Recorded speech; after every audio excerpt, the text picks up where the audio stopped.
Welcome to episode 266 of Tokwa's Ask Us Anything. As usual, it's been a pretty busy news week. So it's essential for us to really affect the future in a positive way. We have to make a lot of cars. That's the only way. The moment I stepped foot into the Tesla factory for the very, very first time, I wouldn't have believed that we'd be talking about our 10 millionth vehicle. And it is time to deliver Model S. What surprised me was that we can actually get along so well. We solve problems together and we make it happen because we work together. So viel Herzblut in der Arbeit reinbringt. Every week something's new, and the growth opportunity for careers, it's amazing.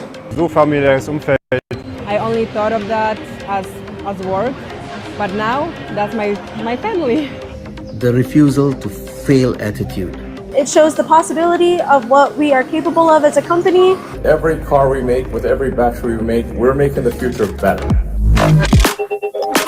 This company started from just a theory and just to an idea to being the biggest EV company in the world. It's pretty amazing to know that something I worked on is able to move millions of people every day. 想想过程太困难了，但是我们心里有个信念，就是一定能够干成。If I could leave a message in the glove compartment. Through as the 10 millionth car, made in Brandenburg, with love. From our family to yours, be safe. Enjoy your life with the best car of the world. 这辆车代表着我们从7位数到8位数的历史跨越，它也是代表着我们对品质的每一次坚持。Congratulations for driving a piece of Tesla history. A lot of fun memories with your family in it. 未来旅途的每一公里，希望你安全舒适，充满激情。Have fun. We put a lot of effort into it. We hope you enjoy it.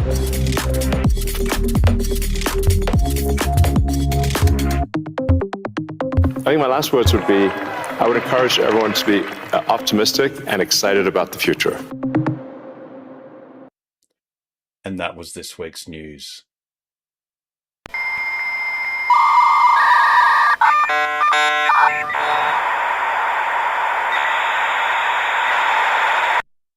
Indeed it was, and once again, welcome to the program.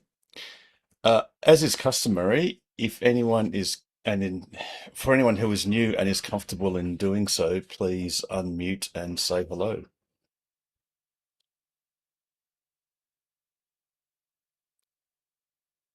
Or perhaps a little bit later in the program. Alrighty, so yes, obviously big congratulations to Tesla who have officially crossed the 10 millionth car that's been produced in all of their history as a car company. So that's an awesome achievement. All right, does anyone want to open with any questions or comments?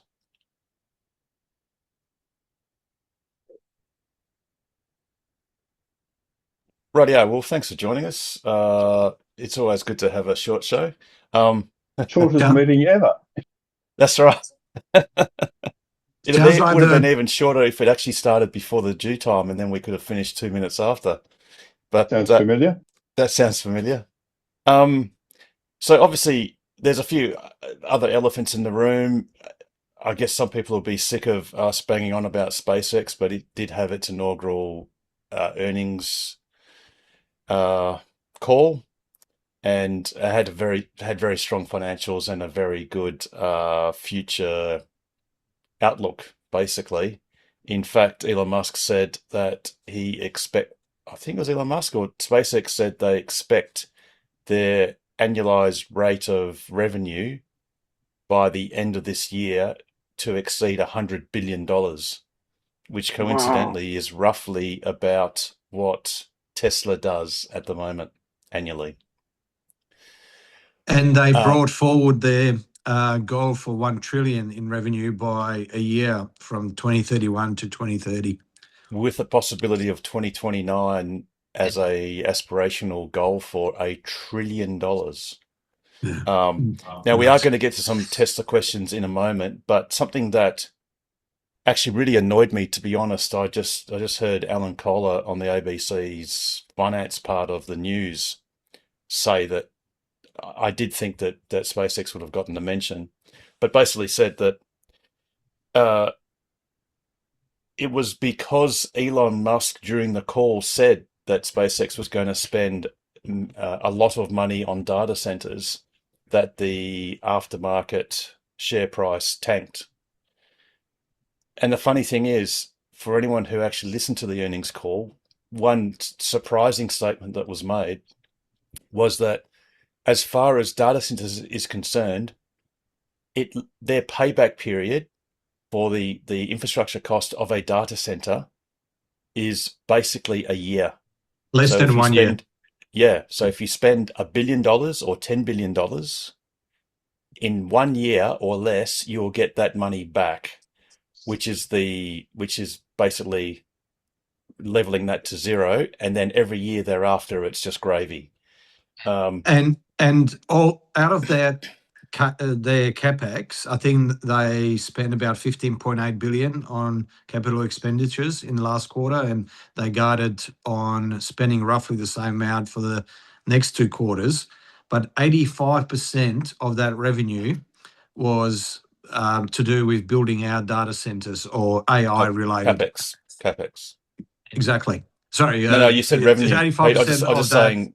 capex was yes for AI data centers. So just the market put up an expose early this morning where I said the market is so short-sighted at the moment it can barely see past its nose, and that's a great thing because it offers up great bargains. And we got a 7.4% discount in aftermarket last night, and it's gone down another 2% in pre-market this morning. So the 10% that it went up yesterday, it's come back now. So another chance to, not a financial advice or anything, but yeah. They're on sale. And you had Gwen talking about, that they were going to take over mobile coverage effectively, sort of stuff, like they're going to, that $600 million market, $1 billion market they're going for. Yeah. And how clear was the call? It was wonderful. I was just sort of like, why can't Tesla do that? I know, you could actually hear it. It was so him. good.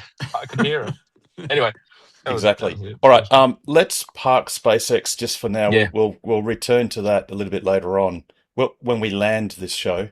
Boom, boom. Because we wouldn't want to just be floating aimlessly on the ocean. But we'll do that a little bit later on. James, you got your hand up. Slowly on the ocean.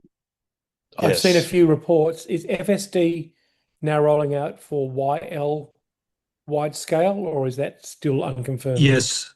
Yes, it is, as of about 3 or 4 days ago.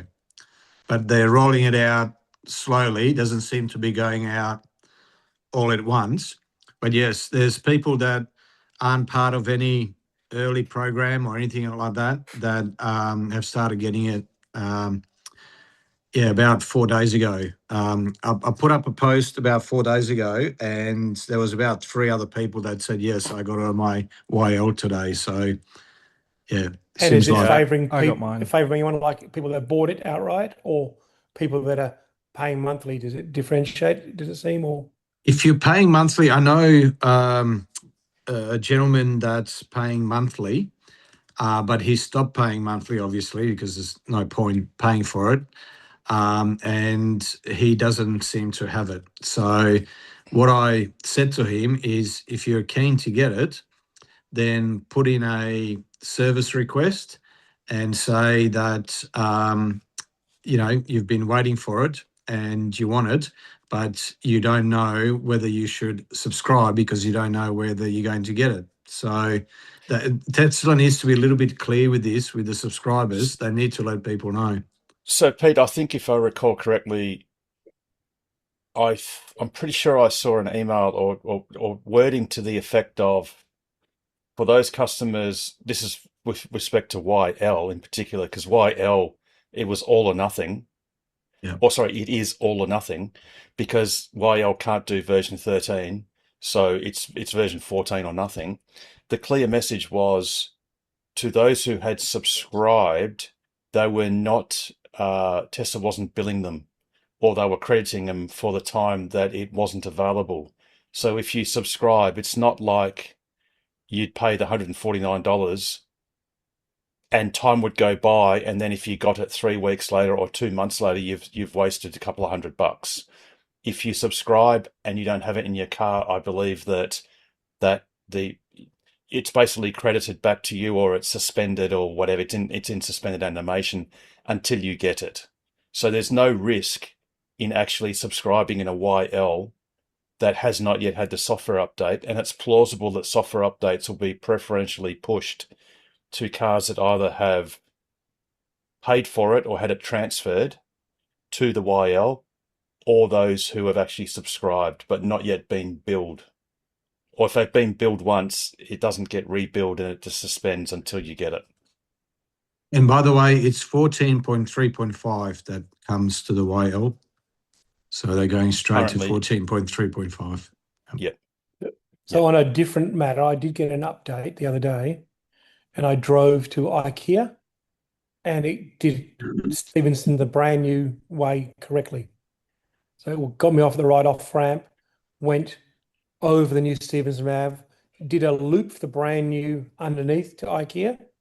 So I'm assuming there's been quite a recent update for the mapping. Does anyone know of any other black spots like the Bunbury bypass, or where some other things were that were causing them? Have they been cleared up now?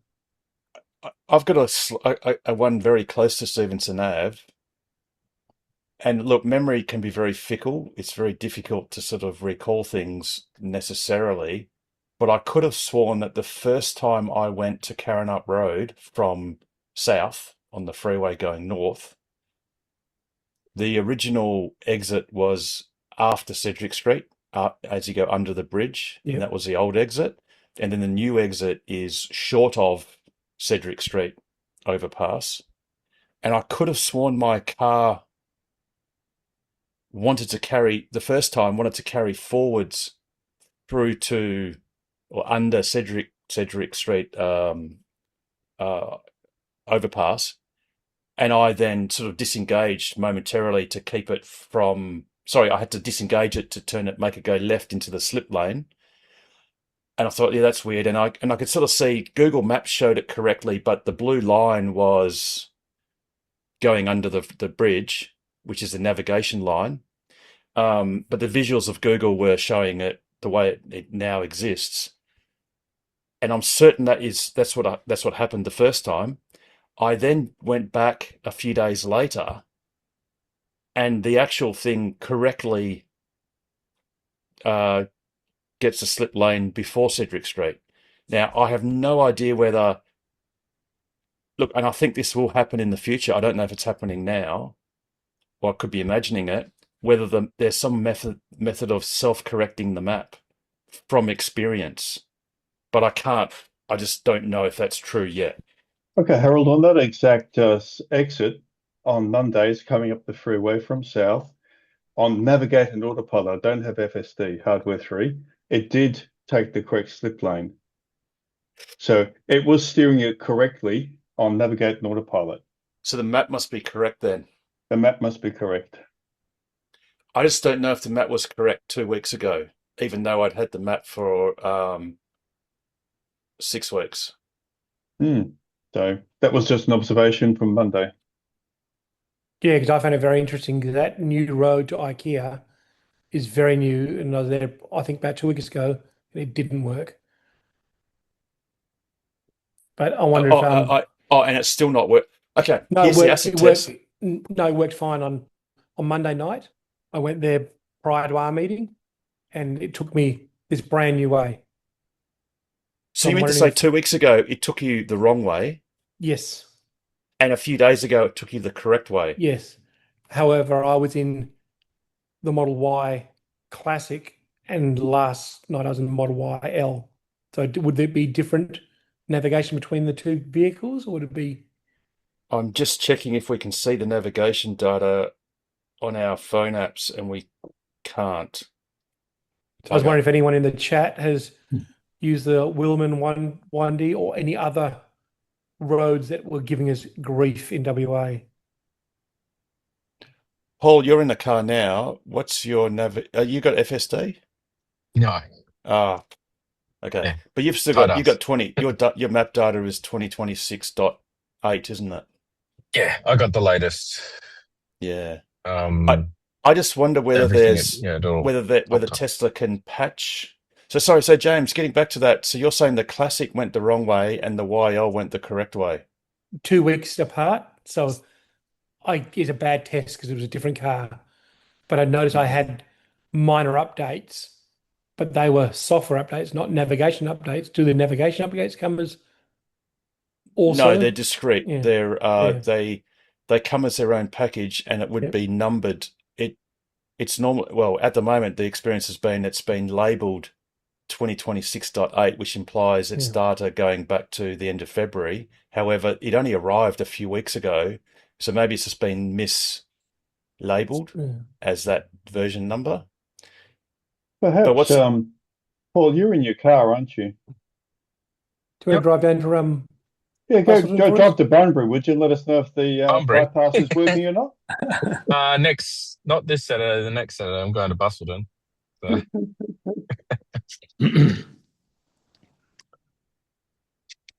I've got a question. Very good. I've got a yes, question. go. Has anyone? I got the latest software. It came up a few weeks ago, but it seems to. I've been on a few long trips lately, and it wants to go left. It doesn't stay in the middle of the lane. It'll go right near the left-hand lane line as opposed to the right. Yep. And you'll take forever thinking you're going to go over and taking it off self-drive. I thought it might have been the wheels or the tire pressures. No. So you'll actually see, if you look on the visualization, you can see that the system is correctly placing the car where it physically is, which is on the leftmost side of the lane. So it's deliberately, well, put it this way, there's no doubt that it knows where it is because it shows where it is on the screen. I had that on version 13 for long stretches where I was actually riding over the audible strips, which is pretty annoying.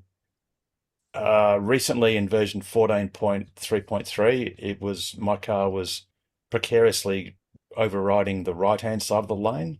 So Terry, I dare say it's one of these weird quirks it gets from time to time. You could try, and I think it's under not service mode, it's under service. Is it called service? Paul, what's that menu item? I think it's called service. Yeah, there's a service one where you can do screen cleaning. Yes. So I think there's one. Yeah. Oh no, sorry, I was going to say, is that the one where you can reset your computer? Maybe not. I think you can reset your camera calibration. I mean, which I don't think you need to do, Terry. You could go into service mode, which is different. For that, you need to go into the software tab of your menu, click on your car's model name. So if it's a Model Y, you click on the word Model Y. If it's a Model 3, you click on the word Model 3 for a few seconds until it comes up with a prompt that says enter code. And when you enter the code, you just type in service with a lowercase s, hit enter, and then you've got to do a bit of a confirmation. You've got to put on your right-hand indicator and press your foot on the brake for a few seconds and blah, blah, blah. And then you get into the section that's called something like auto drive or driver assist or something like that. And you'll see that there's a means of resetting your computer, your autopilot or FSD computer. It's worth a go. It may or may not do anything, but yeah, it's worth a go. And it doesn't do anything bad. So I'll just try take that it out. in. I'll just take it in and make a service call. They'll do it. Yeah, whatever. You can do that too. Yeah. Cool. John, you got your hand up. Yeah, well, I'm actually having an interesting experience. I've actually got two Model Ys, both with FSD, same software version, and one car consistently drives on the right of the lane on FSD, so very close to the curb or very close to the center line. Which version, John? 14.3. 3.5. Oh, 3.5. Okay. Yeah. Where the other car, same version, will drive perfectly centered in the lane. Are they both the same model? Yes, or one's the only difference being rear-wheel drive, all-wheel all wheels, long range. So That's the only Junipers or difference. classics? Both Junipers. Right. So one's rear-wheel drive and one's a long range. Yeah. All-wheel drive. The rear-wheel drive, it drives perfectly centered on any road. Roundabouts, it's still got issues What's the issue? well, being very tight, tracking a very tight line on the To the round centre. of it. Yep. Yeah, it's not centered in the roundabout lane, so it's getting really close to curbs. Yes. Smaller roundabouts, it's still climbing the curb.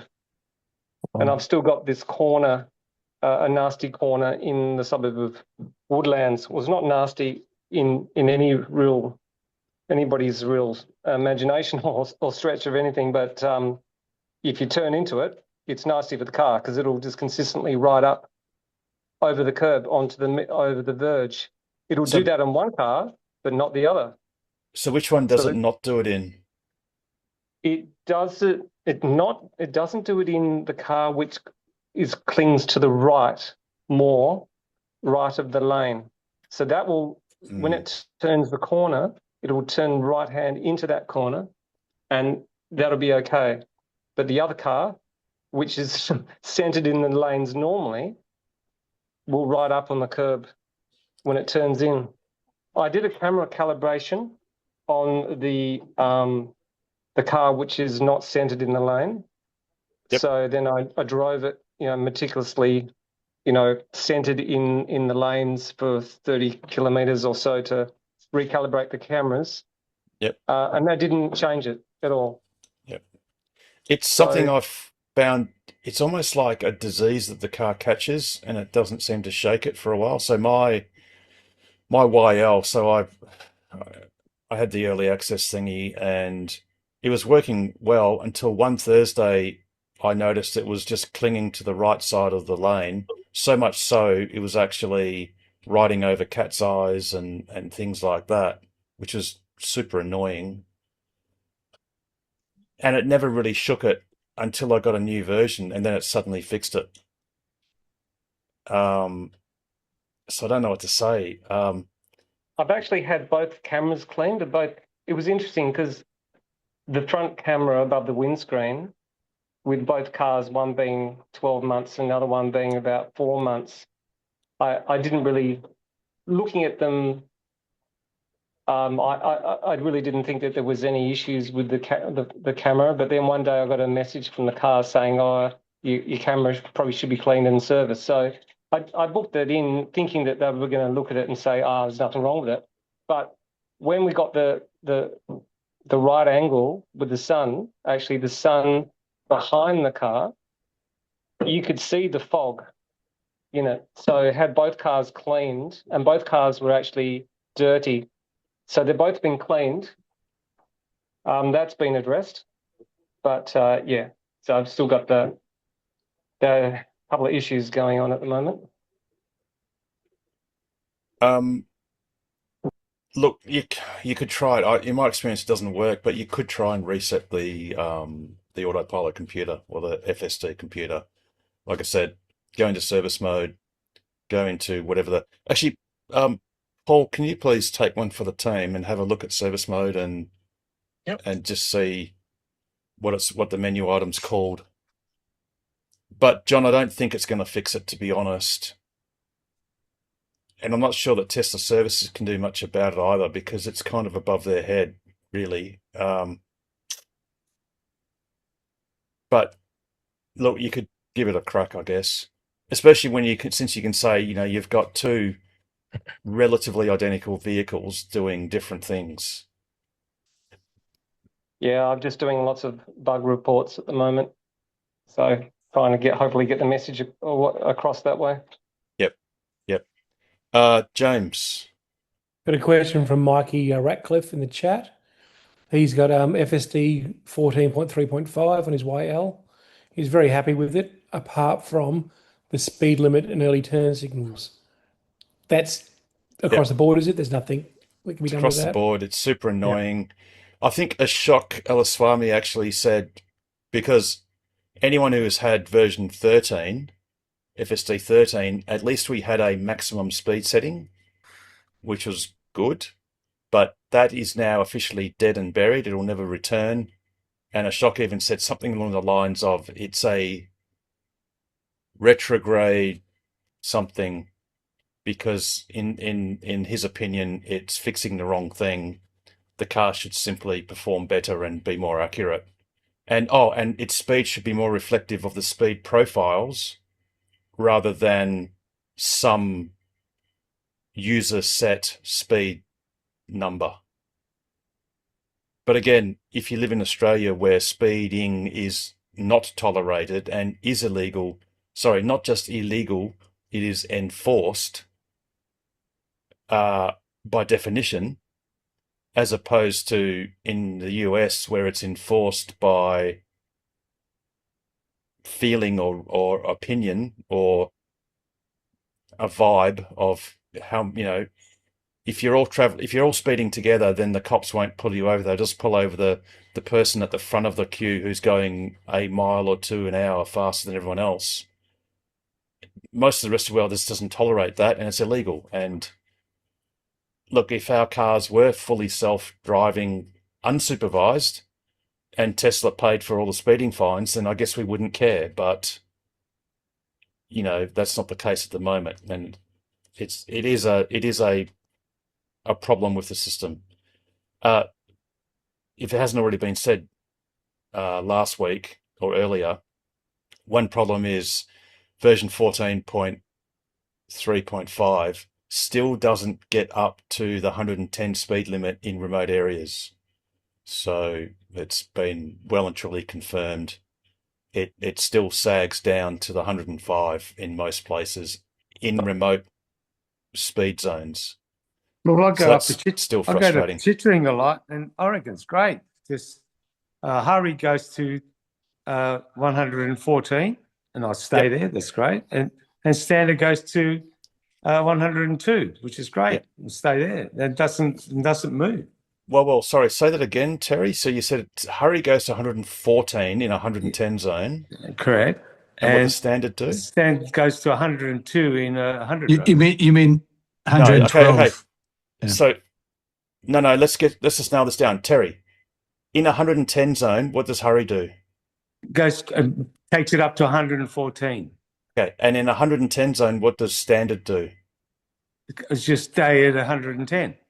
Oh, okay, cool. Oh, perfect. Sorry, that's not what you said originally. Okay, let's go nail it down. Okay, cool. Now, the reason why I said in remote areas is because I knew someone would say this, is that is not the experience when you are further away from a major city. Okay. So, frustratingly, it seems, and we already know this intuitively, in the mapping data, roads aren't just classified as a major road, minor road, whatever. There's also an additional classification of, I don't know, the urban surrounds or something like that. And without repeating what we did last week, well, actually, we might as well. A classic thing is for everyone using standard autopilot.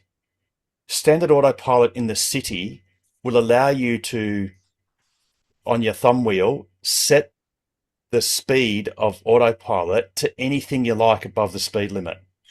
Whatever you like. It can be 50 k's an hour above the speed limit. For example, if the speed limit was measured incorrectly or perceived incorrectly. As soon as you go into, let's call it the bush, it will only allow you to exceed the posted speed limit or its perceived speed limit by up to the maximum offset, which is 10 k's an hour. On the other hand, in the city, in autopilot, if you are traveling, say, at 100 k's an hour and it sees a speed limit sign that's 80, autopilot will almost never reduce down to that lower speed limit automatically and then go back up to a higher speed limit automatically on the assumption you haven't intervened in the meantime. However, in the country, through country towns, you can be in a 110 zone, you go through a country town and each incremental reduction in speed limit sign, it will obey. And then if you don't touch autopilot, as you go out of the town, it will then incrementally go up. And that's the highway is the same. It's just that there's like this urban additional layer that is taken into account. Now that seems to also be what's happening with FSD for speed control. For many roads near Perth, by the way, near Chittenden, was that a double lane or single lane each way? Terry? Double lane. Double. It's on Tonkin- Right, well, that's Tonkin another Highway. thing. So Yeah. double lanes seem to do better at adhering to a higher speed limit than a single lane each way. So unfortunately, 14.3.5, the speed adherence issue is not at all solved, and it's very similar to the previous version. And Do you reckon it's it's the- precisely the same when it matters, which is out in the bush, where the only way to do 110 k's an hour is to pulse width modulate your right toe or your right foot, and that just becomes annoying. If you want to maintain 110, or you just handle it, you switch it to hurry and accept that it will basically do mostly 105. Alrighty. Is there anyone new that's got a new question or a new owner question? And please don't think of any question as being too simple or whatever.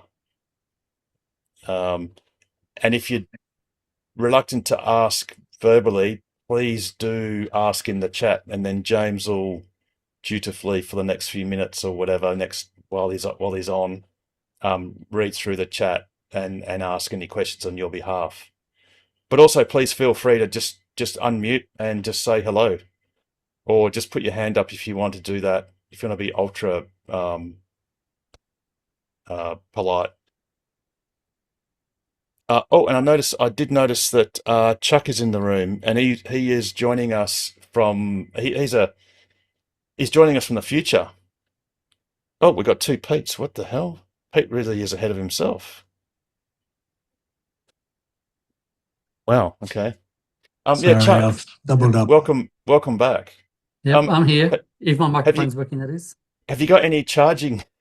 Have you got any good charging news for us? Because the good. charging news in Western Australia is just all bad, which Oh, we'll get to in a moment. Well, I think it has been a few weeks since I was on, and I think last time I was going to join, I had a list of Tassie specific news, but it's all kind of gone past the. So it's all kind of I've gone past now. You might have seen. Tell us some good news. I mean, we're happy. To be honest, we'd be grateful of any good news, because in WA it's all bad. So you might have seen some footage online. I think it's been shared fairly well in the interstate media. I'm guessing you're going straight to the image now. You know what I'm thinking of? Oh no, sorry, I'm not. No, I'm not at all. No? Sorry, no. That's right. I've been in a. No, anyway, no. You keep going. Oh well, if you look up InCat Tasmania on either Facebook or LinkedIn or YouTube, yes, you will see footage of the world's biggest electric vehicle being loaded onto a heavy lift ship in the Derwent Harbour. Oh right, InCat. Yes. It's actually quite amazing how they loaded it onto the other ship to transport it to Italy, wasn't it? South America. South America, was it? Right. Okay. So they basically that other ship was submerged apart from its bow and its the other end. Yeah. And then it was quite amazing. It's worthwhile putting on video, Harold, if you can find it. My computer is so precarious I can't even type at the moment. So James, if you can, I'll have a look too. There's Google InCat. There's quite a few videos of it over the loading process, which took about 4 or 5 days, I think. They after they lowered the heavy lift ship, they sort of dragged the ferry onto it, and it kind of only just fit on the deck, which is lucky. Then raised the ship back up, and they actually secured it by welding it on. I don't know if they actually literally welded the ship or just welded some supports or whatever, but no, they'd welded. Chuck, they definitely Yep. do stuff like that because you can't have it working loose at all. Yeah. Yeah. I'm just gonna paste a picture into the chat.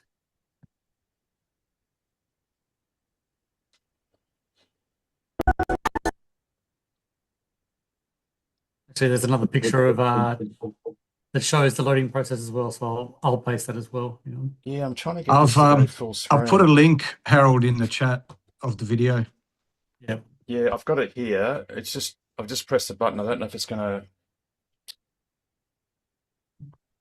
try again. Here we go. It's on the Black Marlin. Oh, that worked really well. Let's just go back. While we're waiting for that, Chuck, is that solar panels on the roof? Where? On the ship? On the ship. No. No, I think it's probably two smaller surface area. Yeah, that's what I thought, but it just looked like Yeah. solar panels in the picture. Up Yeah, there, I don't, yeah. don't think so. They had a tour of the ship, the inside of it, late last year. So we were able to go in, and there's like a spectacular sort of, stairway with a big glass ceiling above it in the middle of the ship. So it's very, very fancy looking. It's don't know if you can see shots of it there, but yeah, you can see. I was hoping that it would show the heavy lift ship would be huge in the harbour, but it just shows how wide the harbour is, I guess. Yeah, exactly. It is very wide. So, Chuck, is it the loading ship, the Black Marlin, that's actually sort of driving underneath the electric ship, or is it the other way around? I presume. I think it's the other way because I think there's a few Yeah. there's a few tugboats and things sort of positioning the electric ferry on top. Yeah, they seem to just have sort of ropes on it to just sort of They're winching hold it, it Pete. back. So they're actually Oh, they're they'd actually winching it. They'd be Gotcha. winching it as they tighten these ropes. Yeah, It will then Yeah. be naturally going across. So this Mhm. obviously half sinks itself, and Yeah. then the tugs would have been pushing. There's a tug there, and then once they get it roped up, they then just gently. They'd have ropes probably on all four corners, but these ropes in the back would be slack, and then they just gently tighten these, which effectively turns it into a straight line, and then it just bumps up against these side bits. Yep. Yeah, that's And, it. And there's I'm just looking through YouTube. There's I'm just laughing because there's a completely fake AI thumbnail of some shitty channel that just makes shit up. That's got a completely different looking Blue Marlin and a completely different looking electric ferry. Anyway, just had Yes. a rant at that. Indeed. Yeah, there's been lots of attention on it, obviously in the local media this week, and yeah, they're making 3 more at the moment for Denmark, so won't be the last one to do that, I guess. So isn't it funny that Tassie is exporting ferries to Europe, and yet it imported 2 ferries to Tassie Yeah, for the spirit of Tassie? yeah. No, the most common comment in the, let's just say, the often uneducated Facebook comments is, oh, why couldn't Incat build our ferries? It's like, well, Incat only builds ships which are 120 meters long, and in this case, they only go 150 kilometers or something like that. So they won't do Bass Strait. No. I think they said there's no. I was looking at the gross weight of the ships, and the Incat ones are like 14,000 tons, and the Spirits are 48,000 tons. So yeah, a little bit bigger. But but other good news on that is that the new ferries should be in service at end of October. And, Oh, great. And they should have EV charging on them, so that'll be good. You mean to say they charge EVs on the ship? Well, all the units were installed, and the company that installed them was bragging about their work on LinkedIn. Spirit hasn't announced it yet, so I don't actually know if they're just there and they'll offer them later or something. I don't know. Yeah, cool. But I suppose they thought as long as they're supplying all the gear and all the cables, there's going to be no risk of someone plugging in a dodgy 15 amp or whatever. But anyway, perhaps wonder they won't how- offer it, but they do exist. Yeah. I wonder how they'll show up on PlugShare. A moving pin. That's right. It'd be live status on Marine Tracker or something. Dearie me. Very good. Any notable supercharger or charger installations or anything that you've heard of, Chuck, or anything well, it was that's sort of noteworthy? It was a few weeks ago, so you might have already mentioned it, but Tesla have upgraded a bunch of superchargers, not a bunch, 3 or 4 in Victoria and New South Wales. There were a couple along the southwest of Victoria, where there were 2 superchargers which had 3 stalls each. Yes. About 150 k's apart. And they've upgraded those to I think a 10 stall and an 8 stall or something like that, and gone from V3 stalls to V4 stalls. As well. And they're planning to do the same thing at Euroa, which is a famous one that you would have charged at many, many times, I'm sure. Yes. Yeah, so that's Euroa from memory. That's the park, isn't it? I think that's where that park is on the other on the opposite. It's a little car park next to a river and a little barbecue shelter. Yes. Yeah. That's it. Yeah, I've charged there because the last time I was driving in Victoria, it was the only one on that route, so didn't have much choice. But you might remember there was news about a year ago they were going to build a 20 stall site in Benalla, which is not far away. Yes. And that got delayed and so on. At the moment, they're building, as well as this one expanding from 6 to 10 stalls, they're building a 8 stall in Benalla. They're building a 6 stall in Wallan, which is closer to Melbourne. And there's also a mystery thing posted by the council at Glenrowan. I mean, I'm just rattling off all these town names, but basically, basically they're between Melbourne and the New South Wales border. There's the Glenrowan Council has put up a thing online advertising they're going to lease 8 spaces, but they don't say who for. Now, we would just assume it's Tesla because it's 8 spaces, and who else would build one that big? But with both BYD and XPeng are saying they're going to build big fast charging hubs in Australia. So I know perhaps there's no business name attached because they've been a bit quiet about it for that reason. I don't know. But anyway, that's one thing for you to speculate and start rumours about if you want. Well, why not? You heard it first. That's right. Excellent. And the other one I just want to mention is I'm just looking on PlugShare now. There's a site that I have to visit now. I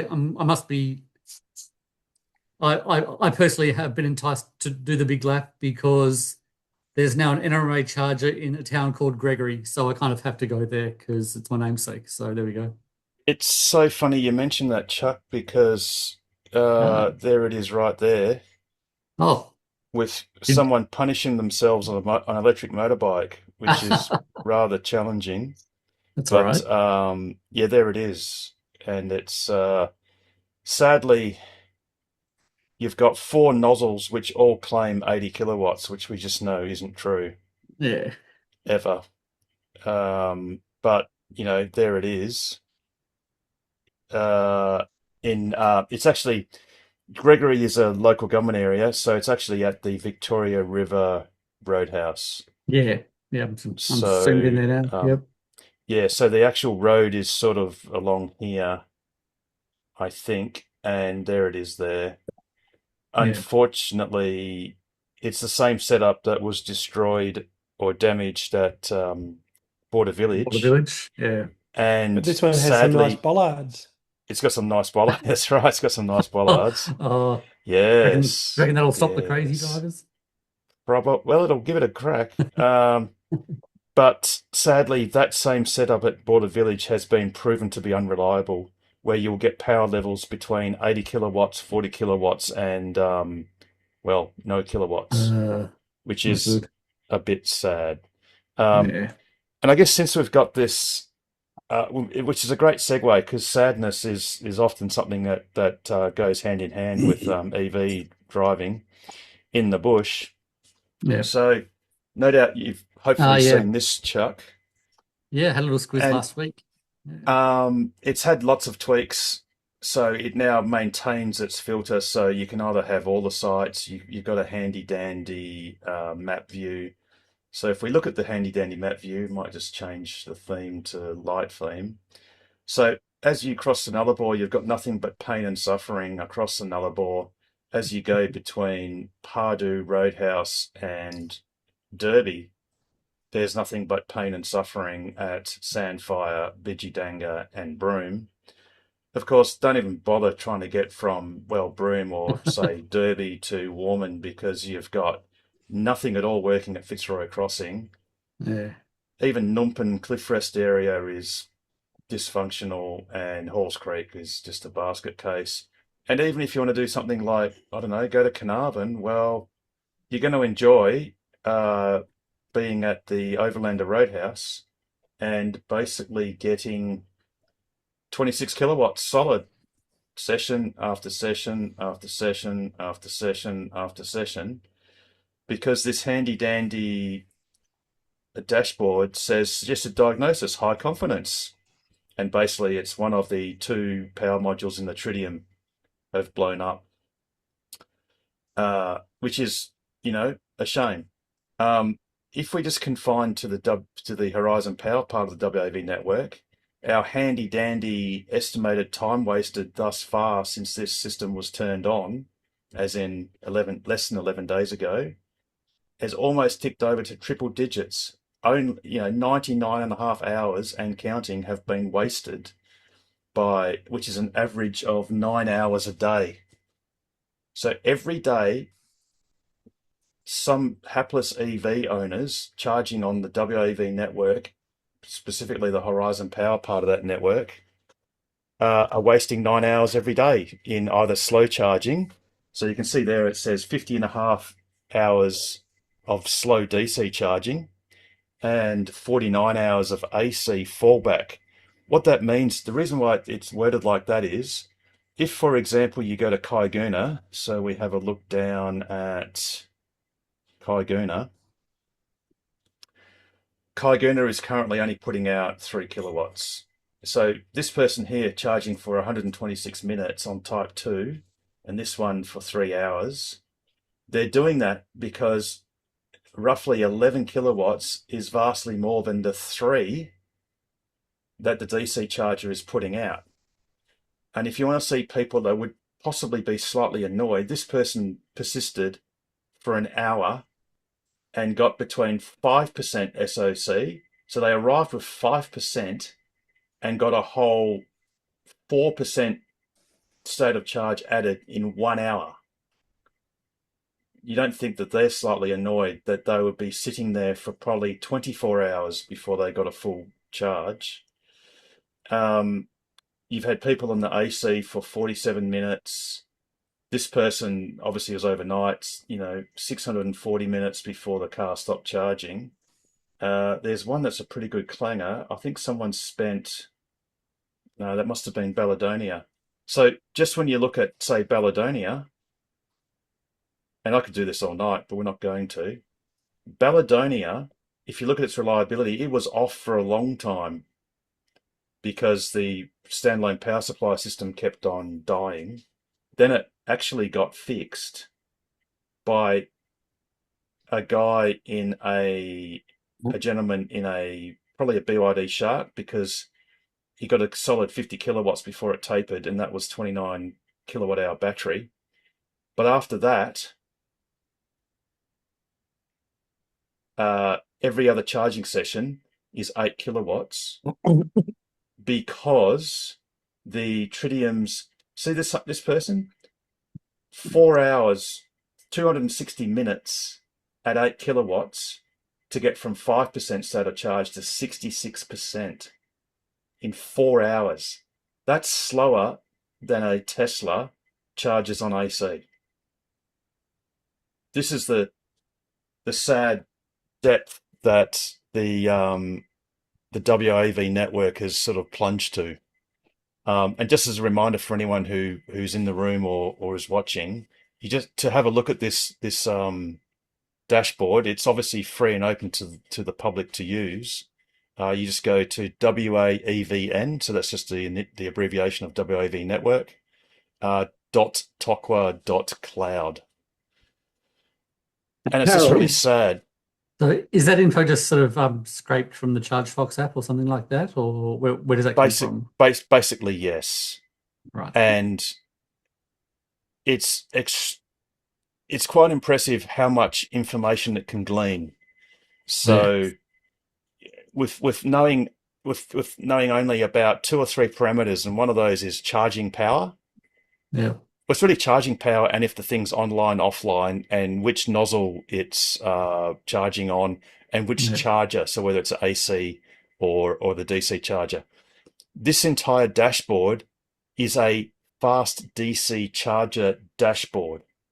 In a sense, it doesn't really care too much about the AC side, in the sense that it's simply not good enough for a state government charging network that was voted as Time Magazine's 2024 one of the top 100 significant sites in the world.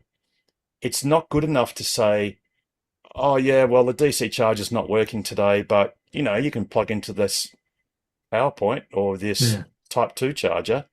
Every time someone talks about a fast charging site and they say, oh, will it have an AC there for backup? I'm like, well, that's not really backup, because if you're forced to use AC instead of DC, then your holiday's kind of already ruined, especially if you have kids and stuff with you. 100%. It's like the best backup is another DC charger. 100%. Yeah, so let's, just for the sake of the illustration, I'll just spotlight myself briefly, because unfortunately, as you know, Chuck, ChargeFox on their website they do have a map of their charging network, but it's grossly out of date. It's out of date by days, actually. It's not properly maintained. But I'll just spotlight myself. So this, if you were to look on ChargeFox, this is what you would see. You would see 2 dark pins. Now the one just there is actually Capricorn Roadhouse. That's another story, but we'll get to that later. The only dark pin is the one at Fitzroy Crossing. So if you were an EV road tripper, you would think, oh, everything else is working. Because I've even got the logos of these fast charger logos. So for example, at Halls Creek, which is just there, that's showing a fast DC site. So you think, oh, okay, the fast DC charger must be working. Now, if you contrast that with the actual map, these colors tell you what the DC chargers are doing. So the red dots mean that it's not even talking, and then the orange dots or yellow dots means there's a problem. So it's oops, sorry, let me just get off spotlight. The most important feature of this dashboard is it gives up to the minute information about all the charging sessions, with a focus on the DC performance, and it also is aimed to be helpful to mostly Horizon Power, to help them understand what is actually wrong with these chargers. So some people will remember, and I had to go through it back in June, the end of June. I had to fully charge at Baladonia, which ended up cacking itself deep into the night, and I had to drive deep into the early morning hours to get to Coolgardie because Norseman was broken, and it took about 3 months to get it repaired. The reason Norseman was broken is because all 3 power modules in the ChemPower had failed, and it has 3 power modules. If we swing briefly, and we will get onto other stuff in a second, if we swing briefly back to the map, and if you have a look at Karratha basically flatlines at 50 kilowatts. There's not a single session that is higher than 50 kilowatts.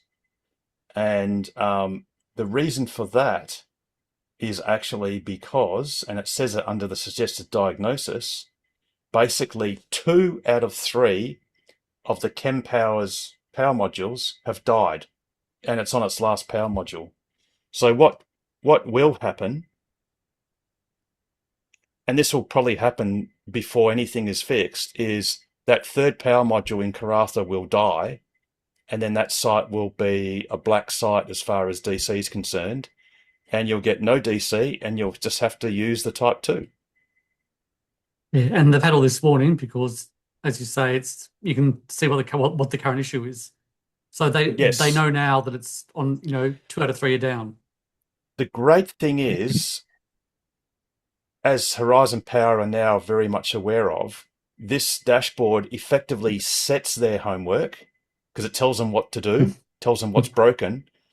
But the great thing is it also checks their homework because we can all see how long it takes. And by the way, when you look at these, every station in this network, on ChargeFox they have like a note. It's in a blue box that can tell you information that that the CPO, the charge point operator, can give advice to people, such as, yes, we know it's broken and we'll fix it by the end of the month. So the great thing is every single time a data point is extracted from ChargeFox, all of that data is logged permanently. So every time they change the note, we also log the change. So we can look back, and when they say it'll be fixed by the end of June, and then then they'll say in July, oh, it'll be fixed by the end of July.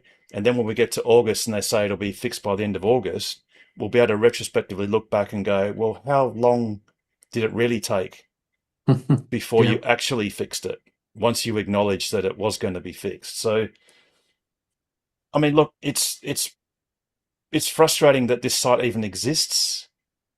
The ideal situation is for this site to be boring because every pin is green and nothing ever gets done and no one bothers looking at it, and we shut it down because it has zero relevance. So for example, there is not a similar website that tracks Tesla supercharger performance, because it doesn't have to, because when something breaks on a Tesla supercharger, whether it's vandalism at Raymond Terrace or whatever, within a day or two it's fixed, always.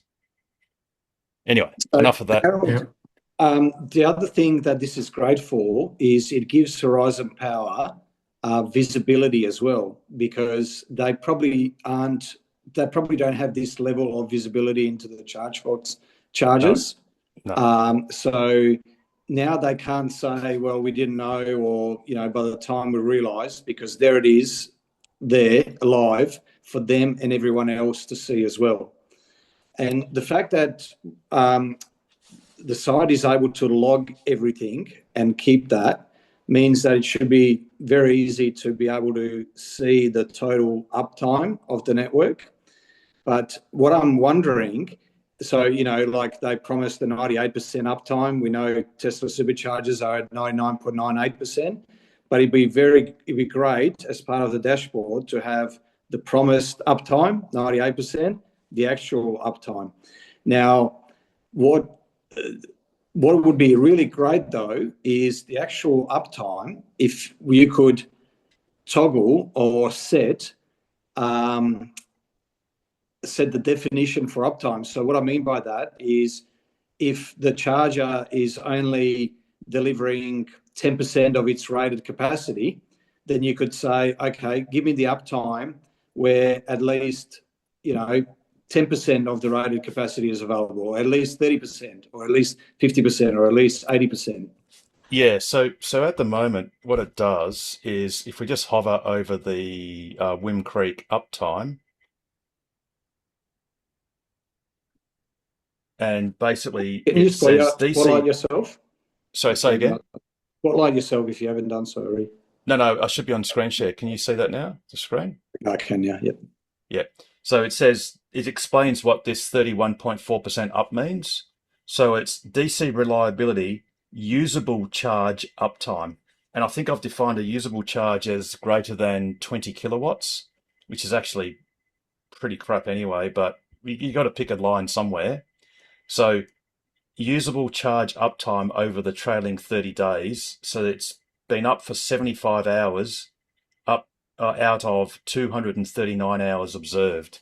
So it's basically been 239 hours since it first saw Wim Creek, and it's only been up at usable power for 75 of those for 31% of the time. You know, Fitzroy Crossing is 0% because it's dead. Halls Creek, same. You know, Balladonia has been up 2%.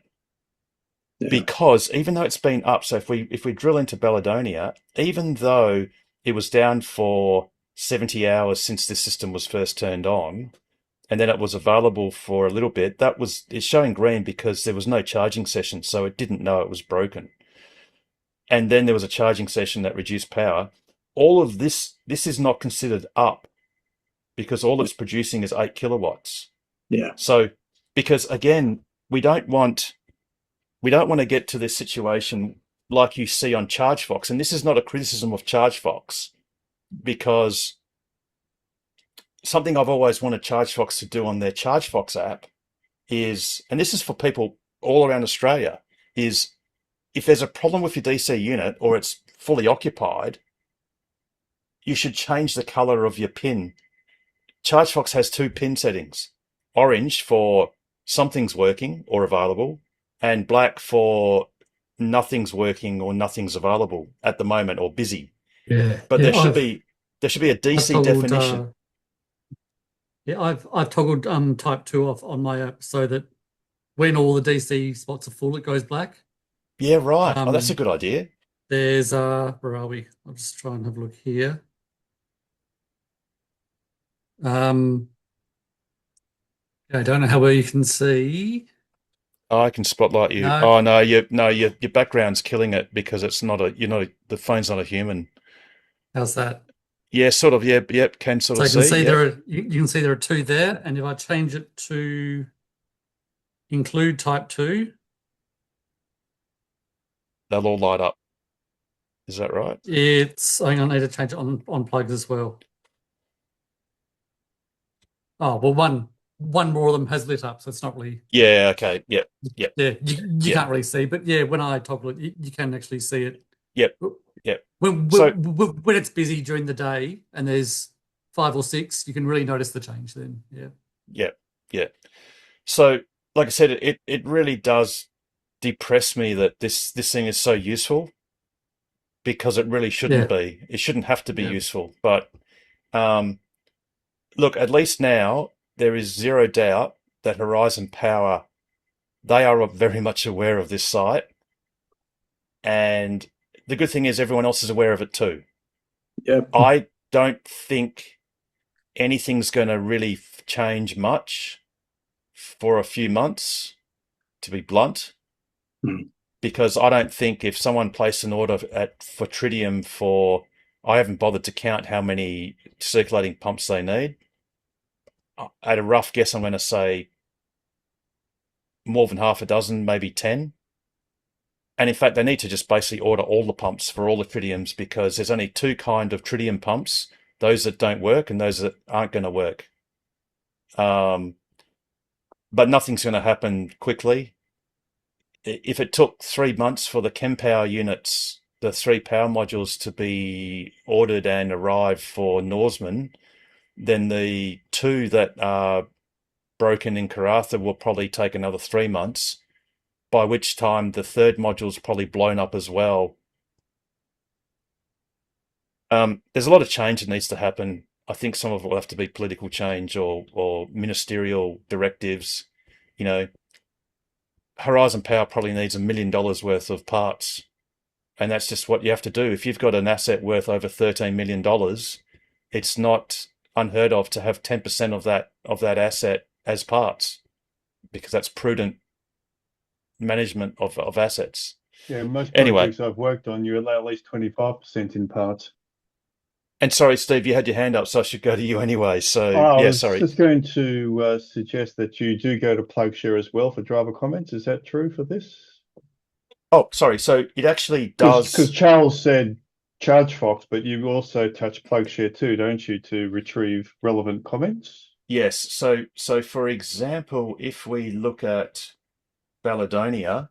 So what we also do is politely scrape some of the PlugShare comments for as long as that they allow us to do that. And you can see this machine was broken over 2 weeks, so we pass when we pass through, still is, you know, and they're dated. So yeah, we do. The thing is to rely on PlugShare. PlugShare is only as good as the people that put in the data or the comments. It is just a social media, a social crowdsourced information, and unfortunately, some members of the crowd inadvertently can portray misleading information. It can be misleading because they've clicked on the wrong pin and are putting a favorable posting on a pin that's not working, so people might get the wrong idea. I guess the good thing about this dashboard is not with the only time a PlugShare comment can be useful, and in fact I should explain. I've now got this site to basically give explainers. Every single one of these categories, there's actually like an explainer that comes up, and this one here, reportedly usable. So what it is sites that ChargeFox feed shows as offline, but recent PlugShare driver check-ins report actually worked. So this is in the case of where communications is offline and the system is correctly operating in free vend mode. I mean, that has not yet occurred yet, but I dare say, to be honest, that is probably about the only category of charger that a PlugShare comment is actually useful. Because the live data sort of doesn't lie for everything else. It tells you everything you need to know. But like I said, for as long as PlugShare allow those comments to be scraped or used with attribution, then we'll keep it in there. Harold, it would be really helpful just to have literally just one page with like a list of all the charges, you know, like Halls Creek, 91% uptime, Fitzroy Crossing, 22% uptime, Derby, you know, 34% uptime, just the list. So the charger. Oh, you mean a condensed list? Okay, so for example, so at the moment, if you click, I'll go back to the page as normal. So see how it says one charging now. If you leave it like that, everything's in alphabetical order, categorized by severity. So the red stuff comes first, then the orange stuff, and then the green stuff at the bottom. Sadly, there's less green stuff than everything else. So then in that list, you see Fitzroy Cross, the uptime is 0%, Halls Creek 0, Baladonia 2%, Bidjidanga 0, Billabong 24%, Broome 0%. This is Broome. This is one of Horizon Power's main depots is in Broome, and this has been up 0% for 11 days. In other words, no one at any time has ever gotten an effective DC charge from Broome. Kaiguna 0%. Karratha 99.9, although there is a note that it is restricted to 49 kilowatts and a diagnosis. Majura Pass 100%. So Majura Roadhouse currently is 100%. By the way, this 10 kilowatts is what's stated on the ChargeFox app, but it's actually putting out 34 kilowatts. Mundrabilla 95.4, Numpen 0%. So the ratings are there, Pete. It's just a bit subtle. Yeah, but you got to, that's what I mean. You got to scroll down. It'd be great if it was all on one page. So anyone could take a screenshot, chuck it up on social media and tag in the ministers and say, you know, here it is. This is the state of the WA not work. Well, yep. I mean, one thing. Map does it. Yeah, the map does it, and presents it well. And one thing that's a great metric is this one, which I predict that before the show is over, we're going to hit triple digits because we've only got 0.2 of an hour to go of time wasted. And there is someone charging right now at the Wim Creek Hotel and they are on a 50 kilowatt DC charger. They've spent 2.1 hours to get from a state of charge of 20% to 50%. And they are wasting time literally as we speak. In fact, 4 hours have been wasted at Wim Creek for the last 11 days. So we are going to cross. So one of the great metrics to highlight if you want to do social media stuff is this. Now, if you click on this gives you a handy dandy list of each site in rank order of the most time wasted by people having to charge slowly. But yeah, I get what you mean, Pete. Look, this thing is a live project. It's always evolving, and I'm only too happy to do nice screenshot or PDFs of the charges of shame, the uptime or lack of, the time wasted, and all those metrics. But the best thing for social media is get the site out, get people looking at it, because anyone can see live 24/7 exactly what's going on.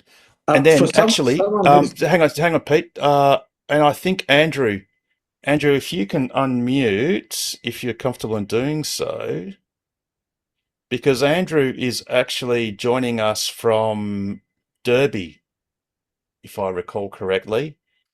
Andrew, tell us. I recall a few weeks ago you're going to do a hopefully primarily solar powered lap around Australia, and you were going to do it in a gentle, I think it was 6 weeks. Please tell us how, and you're doing it clockwise, so you started from Perth going up towards Broome and then, Derby now.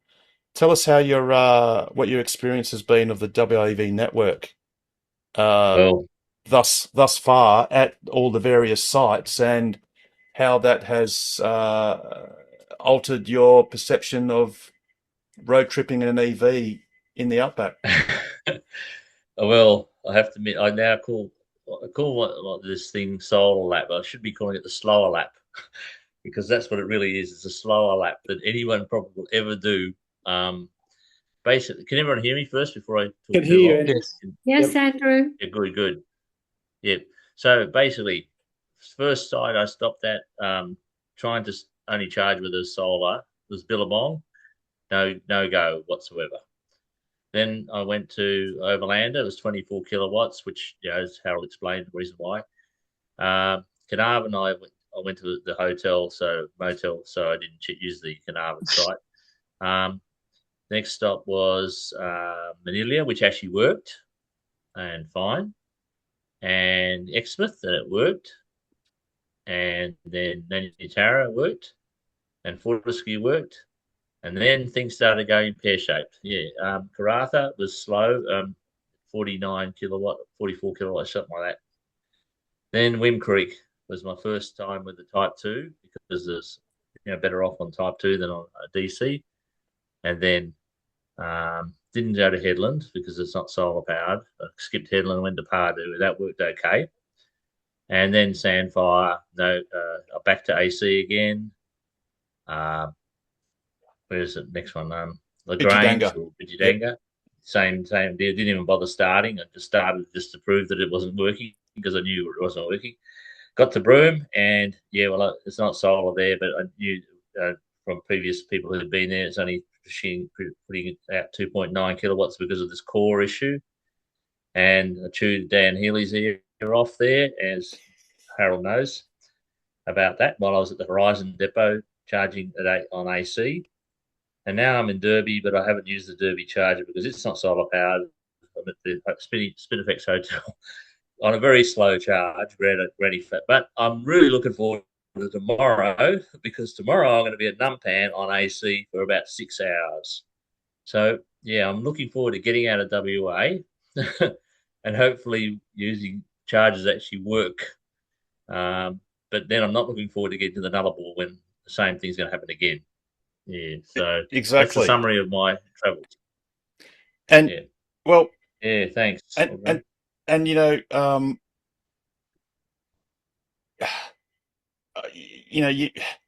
are, no one can say that you're an impatient person and that you just want, everything to be perfect or whatever. But I got to say, in the few times I've spoken to you on the phone, Andrew, it's actually affected me by the way you've been so frustrated and disappointed, and it just changes the entire enjoyment of the road trip. Because, I mean, look, at least now you can look at this handy dandy status dashboard and go, oh, that's going to be rubbish, and that's going to be bad, and that's going to be bad. So you can kind of expect it. But it's just so disappointing that normal EV drivers who ought to be first-class citizens, or should I say just like everyone else, we have to sort of adventurously go around the country as if that was some sort of exotic thing to do. You're at Sandfire, and there you've got the lonely camel. It could almost have been quicker if you just jumped on that camel and rode it down the highway, because it was probably you're probably going further away from Sandfire on the camel than your car was getting added range on slow charging. Which is ridiculous. 4 hours I spent at Sandfire. I knew I was going to be there for at least 4, and I did spend 4 because I needed to get the broom. I knew that Lagrange was going the same problem, so I had to charge fully to get so I could reach the broom, and then I had to drive at 90 k's an hour to make sure I got the broom. And yes. So, and I'm going to be doing this tomorrow as well. Like tomorrow, to get to Numpan from here, it's over 300, probably close to 350. And I'm going to have to drive it for 90 k's the whole way to make sure I get to Numpan. Otherwise, and then the same from there to Warman. I'm going to have exactly the same deal. I'll be setting the cruise control to 90 and just sitting on 90 the whole way, and it's ridiculous because I'm predicting that I'm not going to. Well, I know everyone knows that Fitzroy-Crossing's off. So, it's just, it's just the way it is now. And luckily for you, Harold, you missed all that before it all went tits up the moment you went through. And even I Stan, broke it. the same thing with Stan Gordon. I literally weed on every charger, Andrew, and my acid wee just went right through it. Now, in fact, I can see Kathy's hand up, and I think I know who this Kathy is. So, Kathy, please tell us your story. Oh, you might be muted, Kathy, or your audio's not on. You're not muted on the system, but we can't hear you. You might need to just play with your audio settings for your microphone on Zoom. But we definitely want to hear your story. You're not showing as muted, but we can't hear you yet. Actually, Kathy, when you think you can just interrupt, and if we can hear you, we can hear you. But please do get your audio working. It's just a parlous state of affairs. It really is. And hopefully when Kathy gets her audio up, we're going to hear another story. In 2022, Harold, I drove up to Broome at pre-WEV network, and it was a pain, and it's no better now. Simple. Yep. In 2018, when I did my first lap in my Model X, everything through Western Australia, without exception, was AC. But every location with AC worked, and I knew it worked. And yes, the lap was slow, but I knew where I stood. Whereas now, the lap will be slow, and you don't know where you stand. The reason why I did my lap with Harold in 2022 is I'd been planning it for about 2 or 3 years, and I finally did it. And I said, well, I've got to do it now because this is the last time. This is still going to be a challenge because from here on, there's just going to be charges everywhere. They're going to be reliable, and you can just go around, no worries.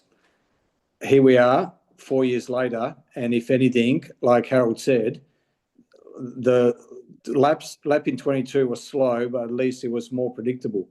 Now you just don't know. It's Russian roulette now. Kathy, if you can, I'm hoping you can hear me. if you can maybe try and log in with your phone, because that's sometimes simpler than if you're using perhaps a laptop or something. If you maybe try that, then we should be able to hear you properly.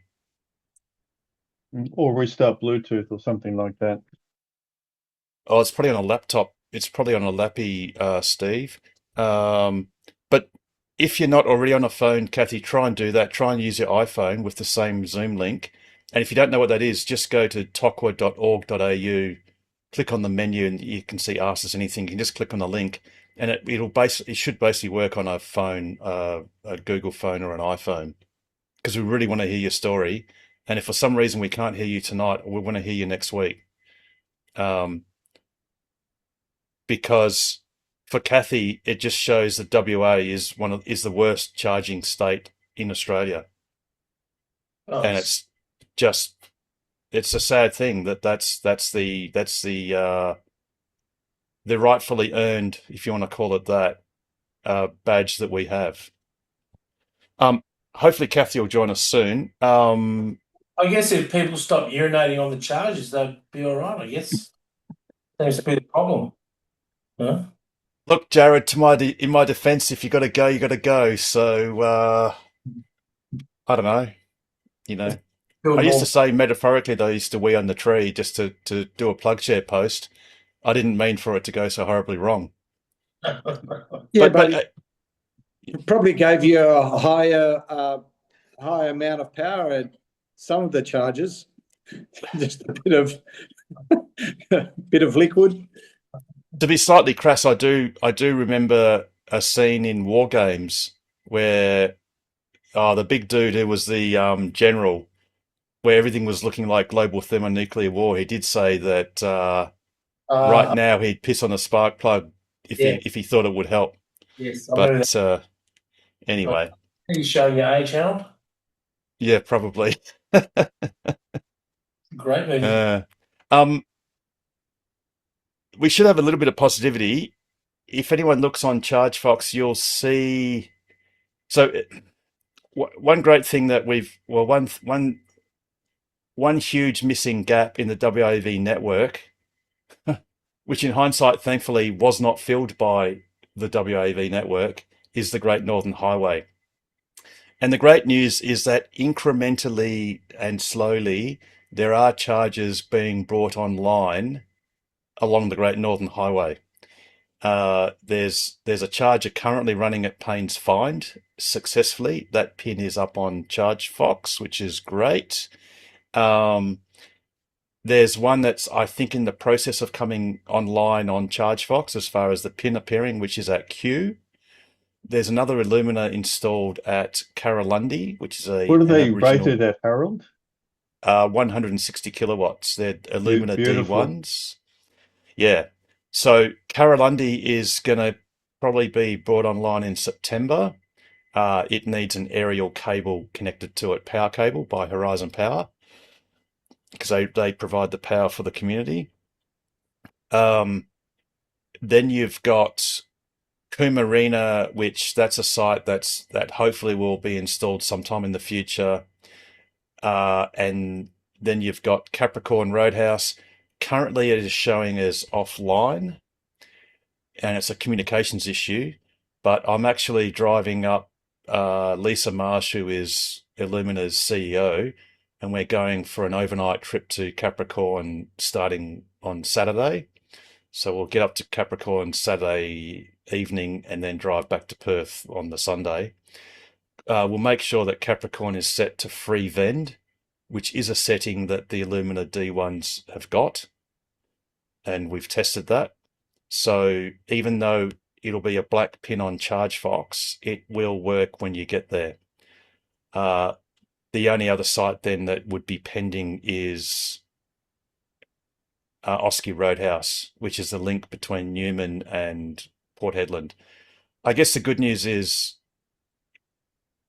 it's being built now, and they will be the best off-grid chargers in WA because they'll have a rating of 160 kilowatts, and you've got two nozzles, So that's really good. Kathy, I think you're back on another device. Can you just see if we can hear you? Can you hear me now? Oh, Excuse me. perfect. You can? Okay. Okay. Oh, good. So Kathy, let me pretend that I don't know who you are and All what right. you've experienced, but please introduce yourself and tell us what you're doing and how you got to where you are. Sure. Well, I'm actually from Brisbane, and I've been attempting a lap around the mainland of Australia.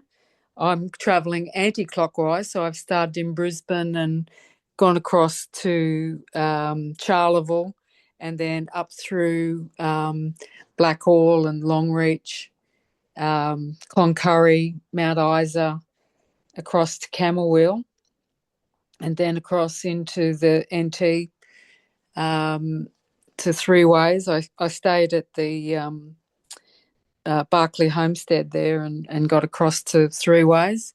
Yep. And then up through the centre as far as Catherine, and then across to Kununurra. And then I was going quite well, actually, because I suppose up until that point, coming off the Queensland network and the NRMA network, I was going okay. And then when I got to Kununurra, I had prepared myself quite well in that I'd mapped out where I'd stay and where I'd charge up as far as Fitzroy Crossing. So I stayed at the Fitzroy Crossing River Lodge and got 100% charge there. And then I thought I was past the worst of it between Kununurra and there, only to fall foul of the WAEV network and hit a lot of charges that were giving 8% or less. 8 kilowatts. Yep. 8 kilowatts rather, Yep. or less, until I hit Derby. So I was surprised to hear the gentleman earlier say that he wasn't charging at Derby, because that was the only one that was working.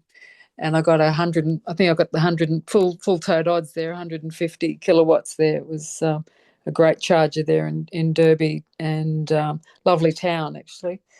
And I hit major problems in Broome because I couldn't get a powered site in Broome.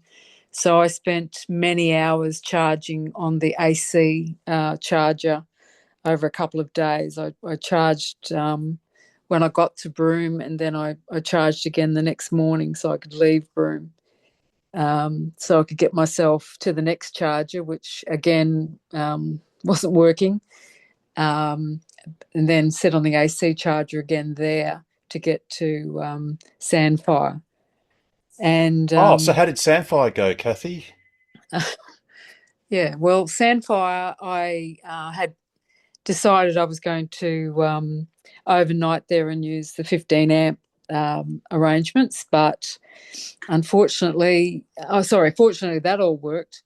But you also asked me if I could plug in and see what that charger was doing so you could get a reading. So we had a look at that, and that one I think was only giving 7.8 or something like that. So kilowatts. Yep. Yep, it wasn't brilliant there either. So anyway, I have made it down as far as Perth. So that's where the car is at the minute. So and at Karratha, I got there and there was a BMW charging, and I plugged in, and both of us were only getting 19 kilowatts. And I went away for a walk and then came back, and then the lady who owned the BMW was there, and we had a bit of a chat. Turned out that she was a Queenslander who was living there. And when I told her I was doing the lap and I was desperate to try and get further down the road, she unplugged, and so I could have the 38 kilowatts. And she said she'd come back tomorrow and finish charging her car. So that was good.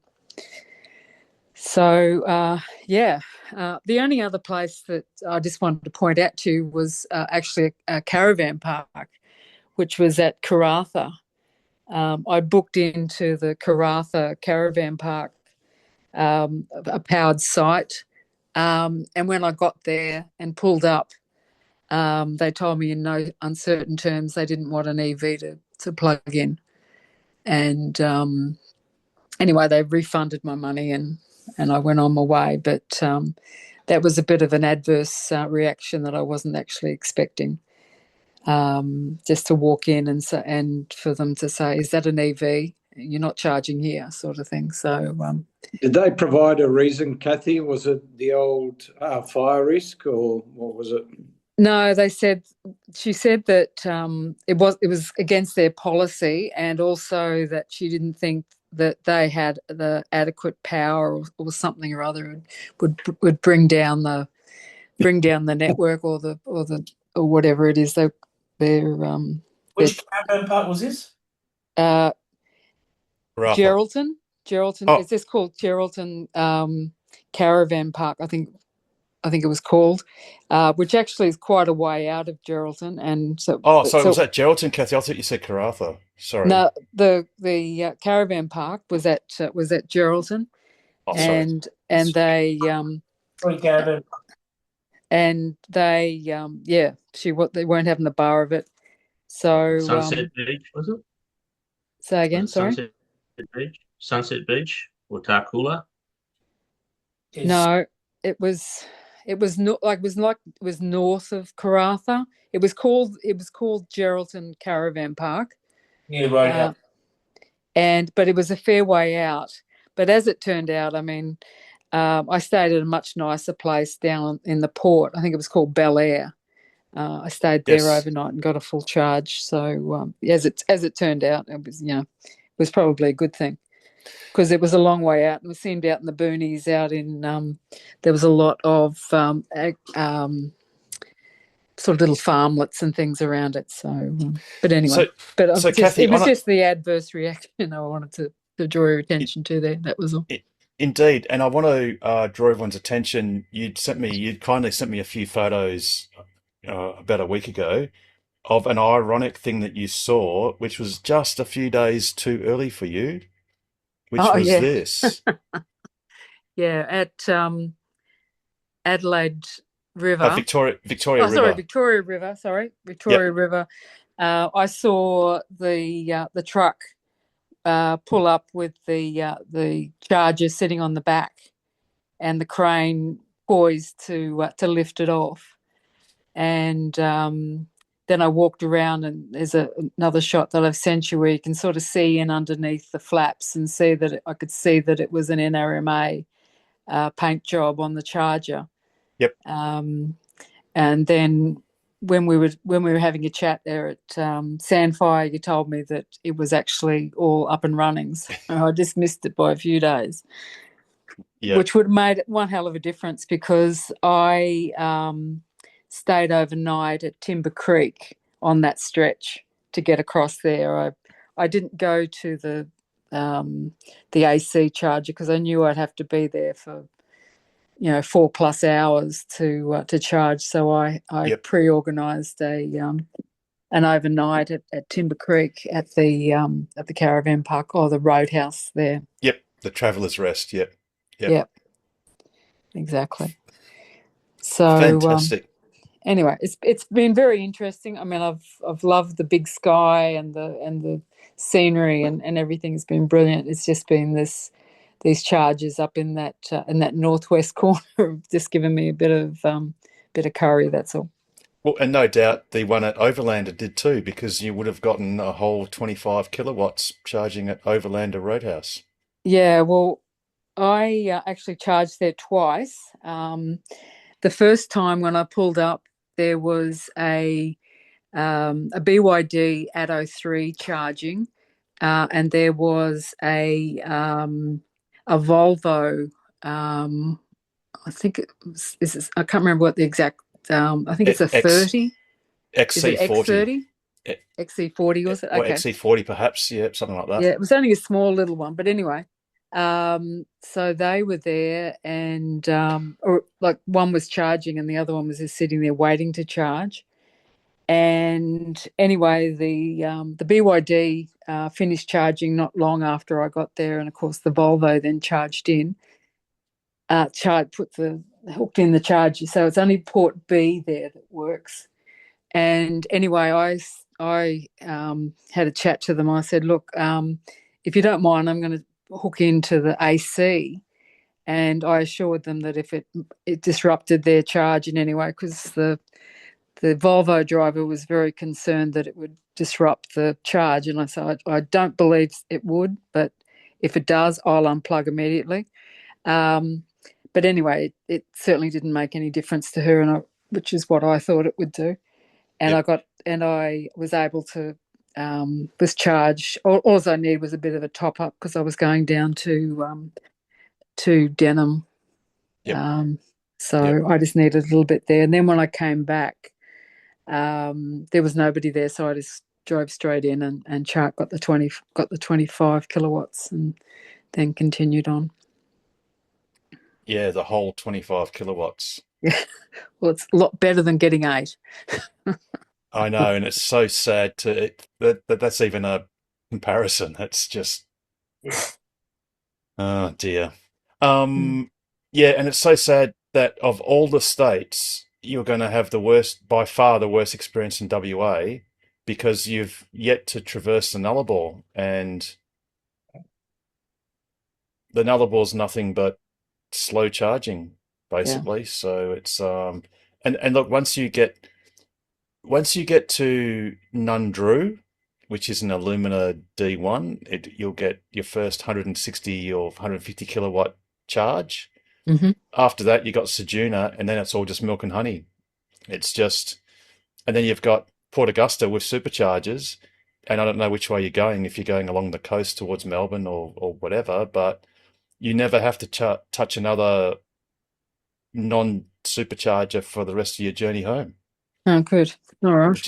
Which will be awesome. Which would be nice. Yeah, it will be nice. But anyway, as I said, it's been a really good trip, and I've enjoyed all the little stops and things I've seen and everything I've seen along the way. I've learned a lot about the car, as particularly the camp mode. Some things I've heard that I've learnt the hard way, with the opening the door and the alarm going off at 4:30 in the morning and waking everybody in the campground up. But yeah, so I've sort of got a bit of a routine now in what I do when I first want to get out of the car, so Kathy, I don't do that. Tell us which Tesla you're driving. I've got a 2022 rear wheel drive. Model Y? Model Y, yes. Model Y. Nice. And I have been logging into PlugShare and putting my 2 cents worth on there, and my car's alias is Levi 501. So if you see that, that's me. If you see that on PlugShare, that's me putting those remarks on. And it's great that you do that, because up until we had this dashboard, the only means of trying to find out some information about charging spots that appear online on ChargeFox, but obviously are functionally useless, is comments like yours on PlugShare. That really was, up until this dashboard was created, that was the only way of getting valuable information. So it's awesome that you do that. Oh, good. Anyway. So I hope I hope you're enjoying the sights of WA, if not the charging. Yeah, I have been. Yeah, it's been really lovely. I'm sort of starting to plan maybe another one for next year, because I've missed a couple of things that I wanted to do, and so I'll have to come around again to do that. I wasn't able to do the swim with the whale sharks. So that was something big on my list, and I wasn't able to do it. So By the way, Kathy, your car was spotted. Was it at 9 minutes past 7 a.m. A few days ago, going towards Monkey Mia? So we have We have spotters out there. That it was actually our former chair, Rob Dean. He and his family are up there. Well, they're still there actually, and they're mainly camped. Well, they're sort of camped between Monkey Mia, and they sort of alternate between that and Denham, Oh, because okay. apparently they one of Rob's adult daughters loves playing Chase the Ace at one of the two taverns in Denham. Okay. So yes, your car was spotted. It was the blue Model Y. So That's right. Yeah. yeah, That's me. Yeah. yeah. Yeah. Squinting into the sunlight because of Yeah. course the sun Yeah. on the way to Monkey Mia is Monkey just Mia, you're just yeah. looking into the sun in the Absolutely. morning. Absolutely. Yeah. I did have another funny little encounter. It was on the charger that's right on the turn off to Exmouth. That's Manila. right on the highway there. You know, it sort of Yep. sits out. Yep. I had just plugged in and it hopped out to take a photo of the car, and a woman in a Volvo pulling a little teardrop J-Pod pulled up and jumped out of the car with all very enthusiastically and come running over to me, and she said, "Do you mind if I take a photo of your car charging?" I said, "Yeah, okay, if you like." And it turned out that her daughter had a Tesla in Melbourne, and she wanted to send her a picture of a Tesla charging in the middle of nowhere. So yeah, a bit novel. And you know what, Kathy, by the way, it was quite rare that charger was working. Ordinarily, the Manila turn-off charger notoriously doesn't work. Oh, okay. But that was the one lucky bit you had, that there was that rare window that charger actually is working. Oh, right. So that was a little spot of good luck. Oh, well, that was excellent then, because that one really chugged along quite well, and it Yep. got me on my way. So yeah, that's brilliant. Very good. Oh, thank you so much for that. I mean, That's all right. a lot of what you say is really depressing, as in, it's just such a crappy experience, and that's just so annoying. But it's a valuable story to tell because it's a human, just like Andrew's story and others' stories. It's the individual. It's the effect on individuals who are the innocent victims of this charging network not working properly when it should, when millions of dollars have been spent of taxpayers' funds. That as normal citizens, we didn't buy EVs because they were cheap or because they were inferior or anything like that. We bought them because, they are just normal vehicles. Well, they should be. And yet, by definition, we have to relegate ourselves to being third-class citizens in some places. Mm. And it's just a shame. Yeah. And I didn't realise I was going to get so much use out of my Type 2 cable, because it was the first time that I've used it. So well, thank God you brought it. Absolutely. I know of some people that don't bring a Type 2 cable, and to be honest, well, they're going to be stuck. And yeah, it's so essential. And of course, you've got a mobile connector, so you can charge on 10 or 15 amp outlet if you really have to. Yeah. No, please do tell your friends back in Queensland that, hey, yeah, WA, yeah, the charging sucks, but the tourist bits are good. And look, and hopefully, if you and we sincerely hope you do plan another trip. I think a lot of people that do long road trips, and even if there's a little bit of an adventure, you start getting that road trip bug, and you go, "Well, that was kind of good fun, even if it was through a bit of adversity." And yeah, please do go round again, and do go to those spots you missed. And I assure you that if you come back in, say, 6 months' time or later, this network's going to be vastly different. I promise you. Oh, great. Thanks, Elon. I really, really do. Thanks. Harold, Kathy, have you got a 32 amp 5-pin, a cons cable at all? No, I don't. Harold, would Kathy find one useful across the Nullarbor? No, to be honest, no, Pete. No, the short answer is no. No, it's fine. Kathy's done the worst. the only place that would have been useful was Fitzroy Crossing, which, by the way, Fitzroy Crossing, when I went there in June, late June, the Fitzroy River Lodge had disconnected the power to the three-phase socket. I can now happily report that that's been reconnected. And in fact, they've even dug out the old destination charger, which Andrew has promised to give it a go tomorrow or the day after to see if it works by simply plugging it into the three-phase. But I think Kathy... I did see it there because it's right next door to where the petrol pump is. Did you see the Tesla charger, Kathy? Yeah. It was right. I mean, right at the reception there. There's a petrol pump, and just adjacent to it, probably within about within 2 meters, I'd say. There's the destination charger. Yeah. So it's actually been confirmed as working. Not the destination charger because it's actually quite old, but the three-phase just here. Let me just open this in a new tab, and you can actually see it plugged in.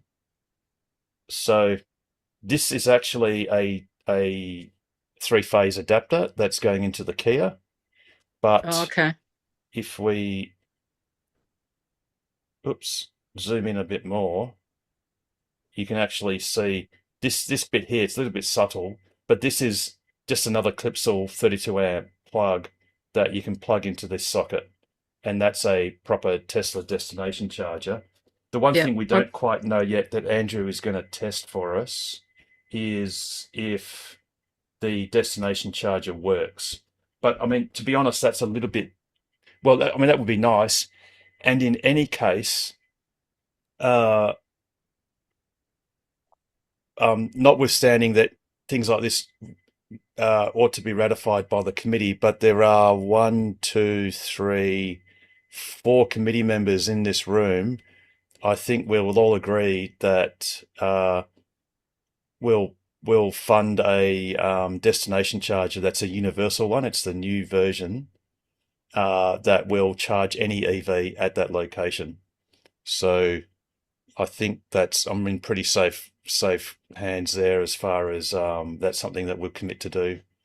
So we'll send up a new destination charger that can be plugged in and charge any EVs.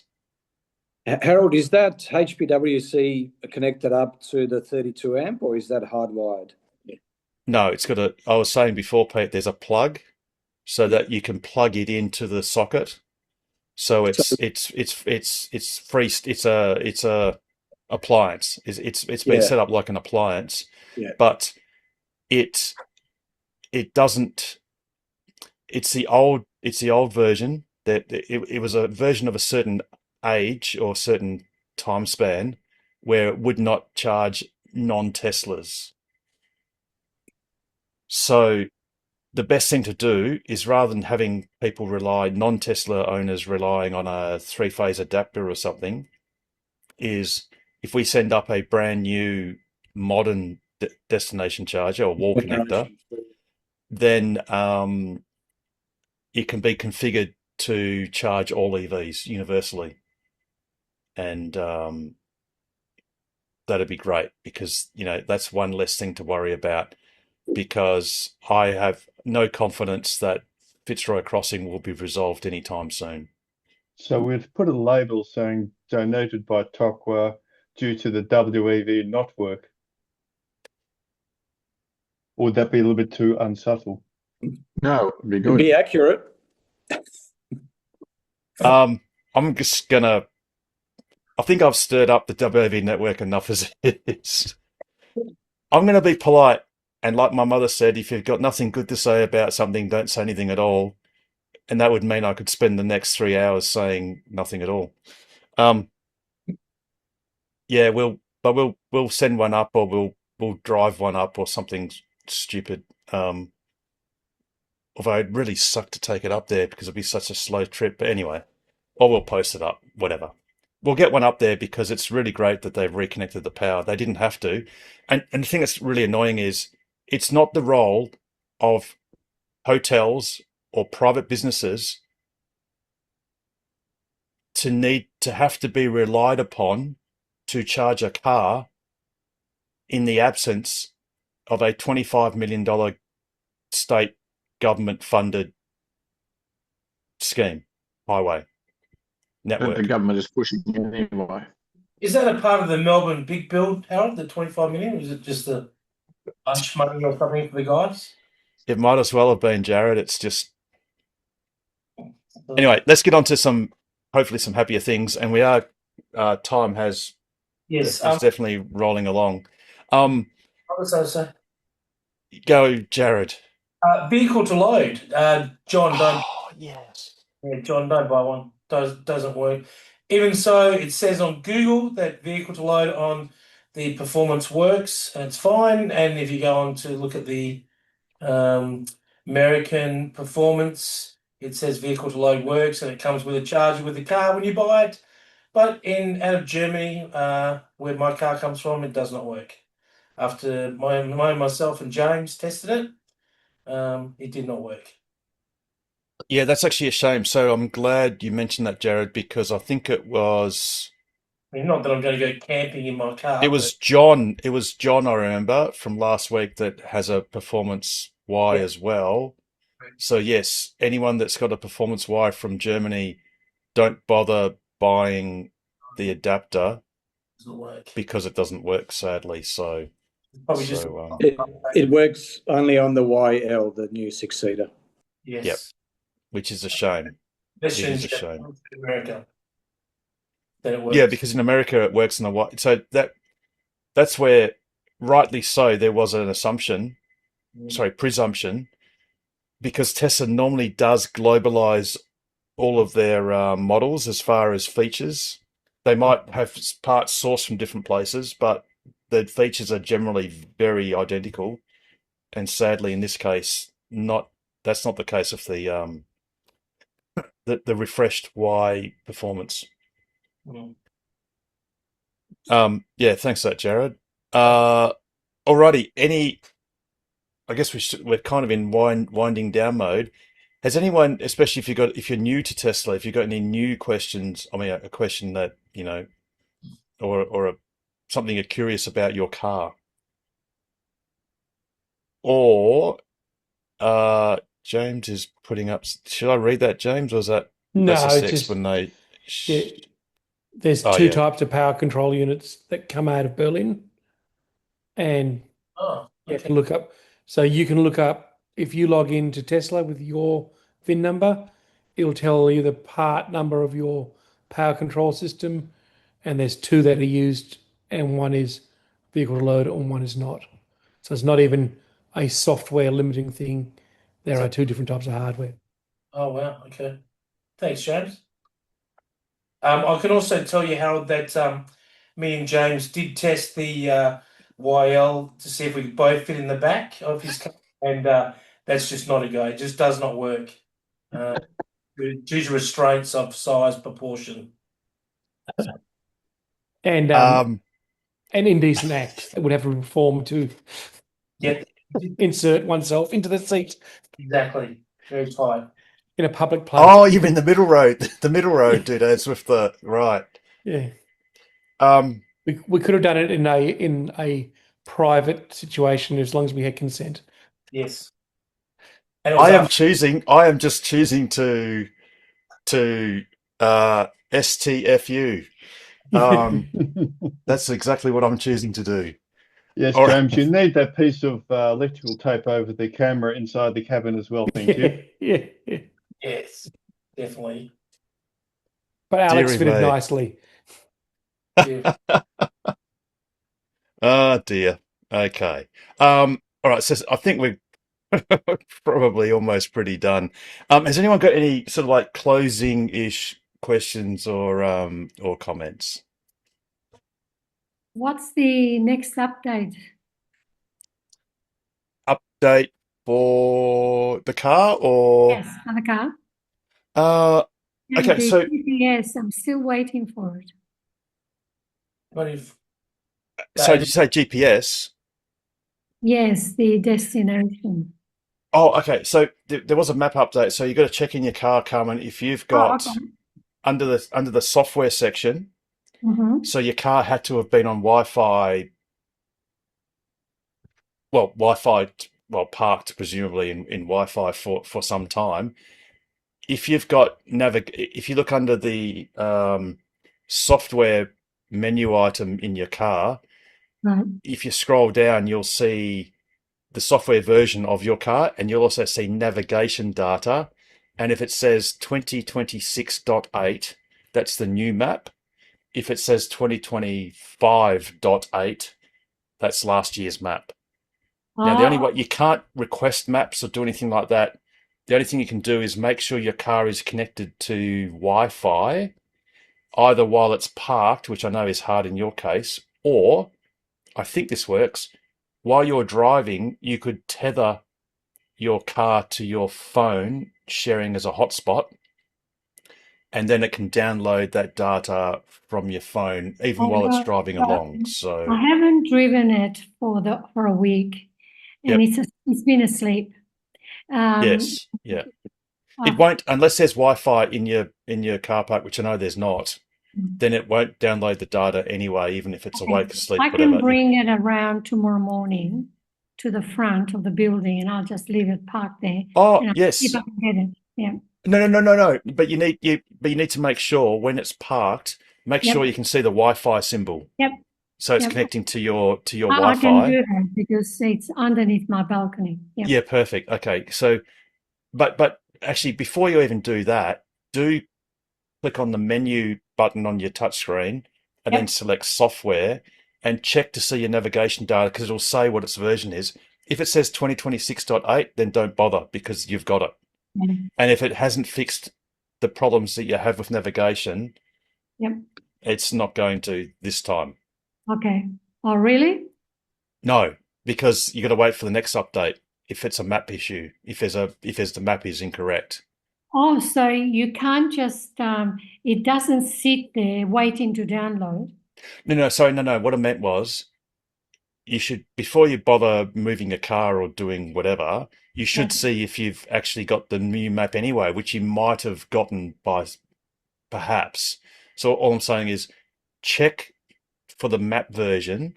If it says 2026.8, Yeah, sure.